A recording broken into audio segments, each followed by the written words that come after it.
If there's one important supply in watercolour, it is paper. Paper can be the difference between having a great time with watercolour and wanting to throw in the paper towel. I've seen many beginners become frustrated with learning watercolour because they often think that it's their skills holding them back, when really it's their supplies, most often the paper. I know the cost of paper can be really off-putting, and please don't think you need to remortgage your house just to take up a new hobby, but do consider trying better paper if you're not getting the results you want on the cheaper paper. So to paint with watercolour, you need to have paper that has been sized. This means it's had a solution, which is often gelatin, added to it either during production when it's all pulpy, or after when it is finished being made. Usually it's done both internally and externally with the higher quality brands to make it withstand water better. So think of printer paper, and if you wet that, it gets all soppy and soggy and floppy and breaks apart, versus watercolor paper, which you can paint on with water and paint again and again, and it doesn't soak through, and you can do layer after layer after layer. So the first thing we need to consider when choosing watercolor paper is the texture.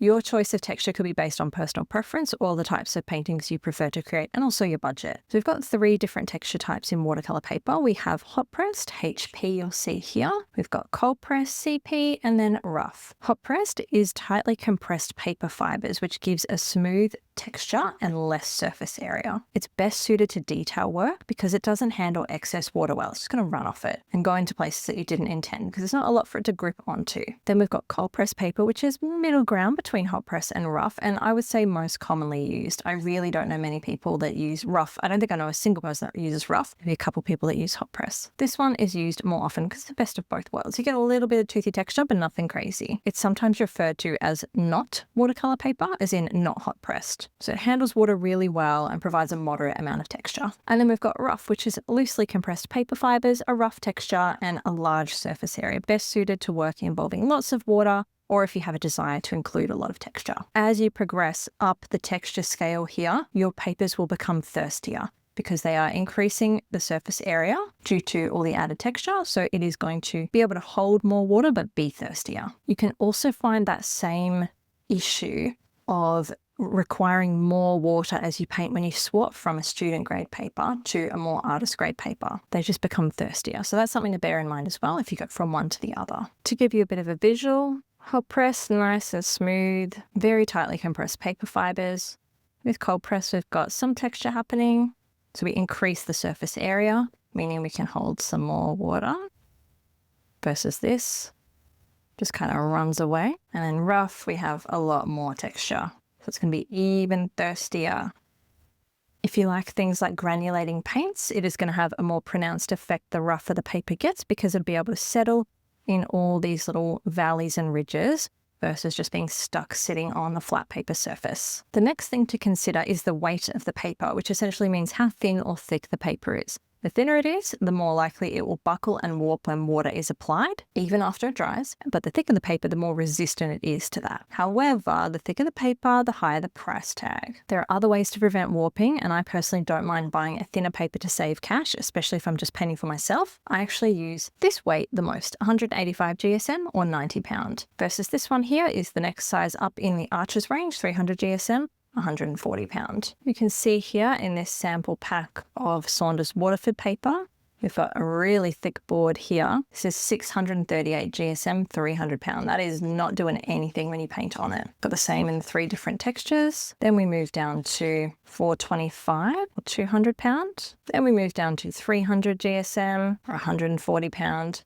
I would say this is probably the most common paper that people paint with. I'll use it if I'm doing something like a commission that I just don't want to fluff around with and definitely don't want to buckle. And then we've got some 90 pound paper here, which I've painted hundreds of portraits and I use most often. Let's talk about formats now. This is another way that you can save money. You pay for convenience. So a block of watercolor paper is the most expensive format you can get, but it is the easiest way to prevent your paper from warping because you don't have to do anything. Blocks of paper have their edges all glued down, and there's usually just a little gap, like you can see here at the top, where you can insert a ruler or an envelope opener to separate your front piece of paper from the block when you're done. The paper can't warp when it gets wet and even when it dries because it's already stretched so tight and glued down. Some blocks will only have a top and a bottom glued down versus this one, it's basically glued all the way around except for the gap at the top. So you might want to be mindful of that as well because if only 2 sides, you might still get that buckling. I don't like using blocks because I like to trace my outlines because I'm doing realistic work. And if I want to do that, I'm just going to have to separate it from the block first to put it on my light pad and see through it, which is like, what's the point of paying extra? Then you may as well just buy a pad. Of course, there are other ways to transfer a sketch,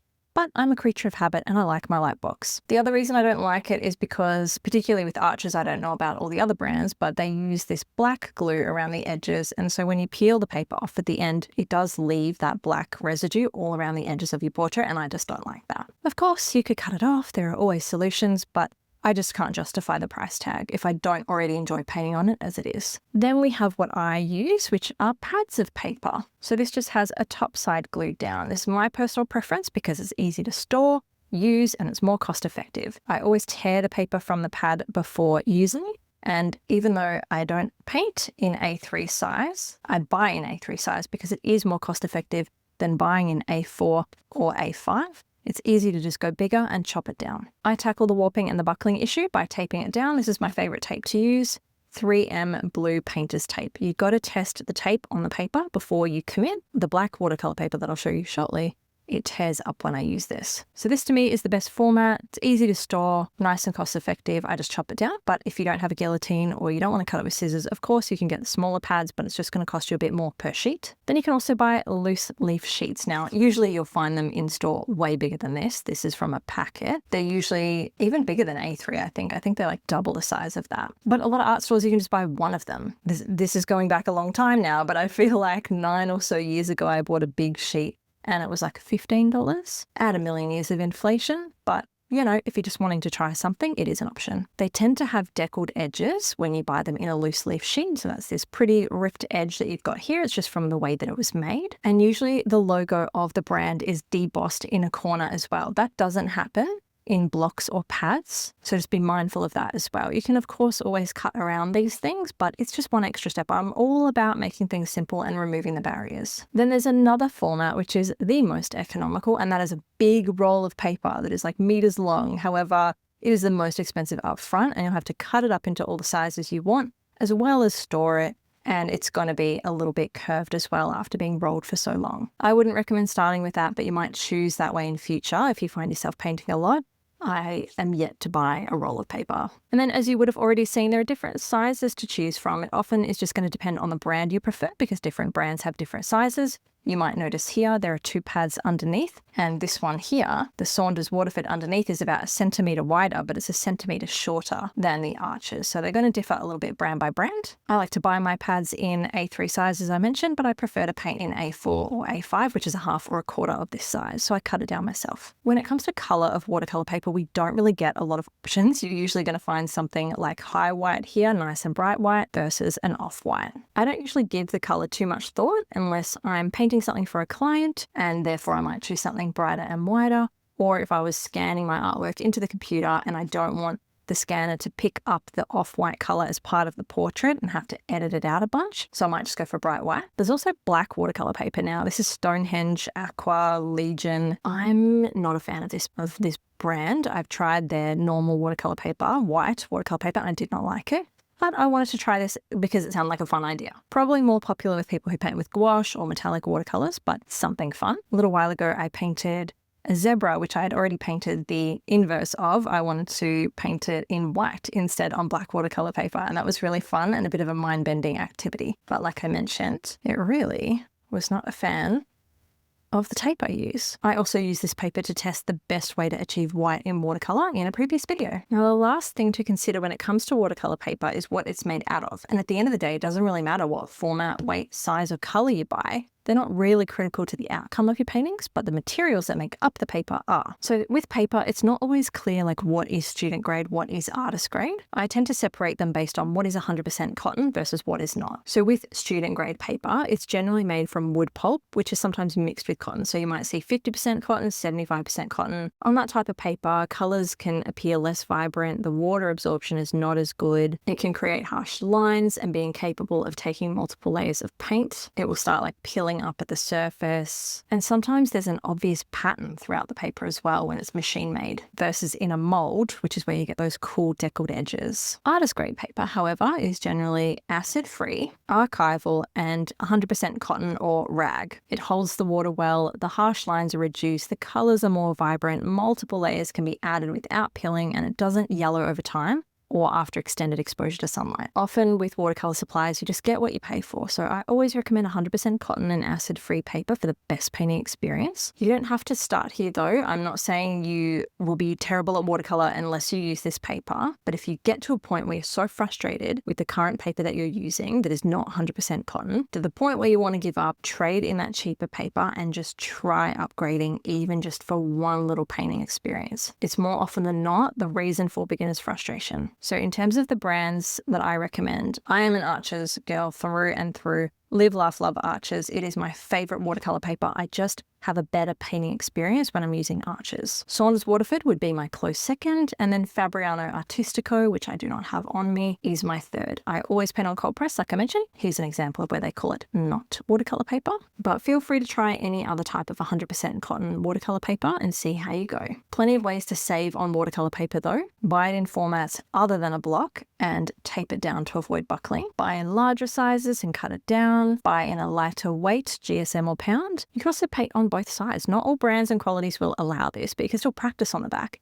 even if it doesn't look as nice as on the front. When your paper is not in use, store it out of direct sunlight, flat if possible, and away from sources of moisture. There are such things as archival storage files and boxes if you're so inclined. If you live in particularly humid climates, you might also want to consider those silica gel moisture absorbers to keep any moisture away from all your goodies. Try not to handle the painting surface excessively with your fingers, as you can transfer oils onto the paper and then it can affect the absorption of the water and paint, can leave it looking a little bit patchy and spotty. Sometimes that is due to bad sizing. I've had paper before where like a really weird patch appeared in the corner due to bad sizing. Now, if you don't want to get a block and you don't want to use the painter's tape to secure your paper down and prevent buckling, you can stretch watercolor paper. Put down the gym equipment. Yeah, don't need muscles. It is something you can do if you want to prevent it from warping, but I almost never do it because it's just extra steps and I'm too lazy for, and I just prefer the other alternatives. But many artists, particularly commission and gallery artists who sell their originals or paint on big sheets of paper, will do this. It essentially involves just getting the paper as wet as it can possibly get, securing it tightly down at the edges, and which forces it to dry taut and stretched. Then when you paint your actual painting on it, it's already withstood more than that amount of water, so it doesn't buckle. So what you'll need to do is soak the piece of paper in a container of water for 5 to 10 minutes until it feels like a floppy rag. You don't want to leave it in there too long or it can actually disrupt the sizing of the paper. Then you want to carefully transport it to your board and lay it down. You can start by placing the center, because it's going to be floppy, remember, the curved bit in the middle, and then lay the edges down just to make sure no air bubbles get in. Then you would have the gummed tape if you're going to use that, and use a sponge to wet down both sides and apply it, being 50% on the paper, 50% on your backing board. Don't let the tape drip on your paper either. It can do funky stuff. Or if you use a stapler, you just want to staple the edges down. And then you got to leave that baby alone for 24 to 48 hours. Then you'll be able to paint away. It's not going to warp or buckle. And when you're done, use a craft knife to cut it away from the backing board. You cannot peel off the gum tape, it will rip, and cutting's probably going to be a lot easier than trying to get the staples out. But if all that sounds like hard work, which to me it sure does, we can, like I mentioned, use blocks, tape our paper down, or fix it if it warps. So you warped your paper, welcome to the club, I'm president. If you've managed to buckle it, all is not lost. So I used to sit my bent paintings under heavy books for a couple days, but you can achieve this better and faster. You still need the books though. So you're going to need your warped portrait, and you want to put a towel down, lay your painting face down onto it, and then wet the back of the painting. So you can do this with a big brush, you could spray it down. You just want to make sure you're not getting the front side of your paper wet. Then you put another towel down on top, and then you can iron it. So this will be sandwiched between a towel, and the back side will be wet, and then you can gently start ironing the back. You want to do this just bit by bit and check on it, and essentially just wait until it's dried out and flattened. Then once it is flat, you can take it away from the towels and stack some heavy books on top. I'll usually put a piece of printer paper under it and on the back, just so the books and the table aren't touching my portrait. Stack it under the heavy books and come back the next day and you should have something nice and flat. You can also skip the ironing part if you want to, if that feels weird or scary. Some people will just wet the back of it, pop the towel on, and then pop the books on and leave it like that. I feel a bit weird about leaving my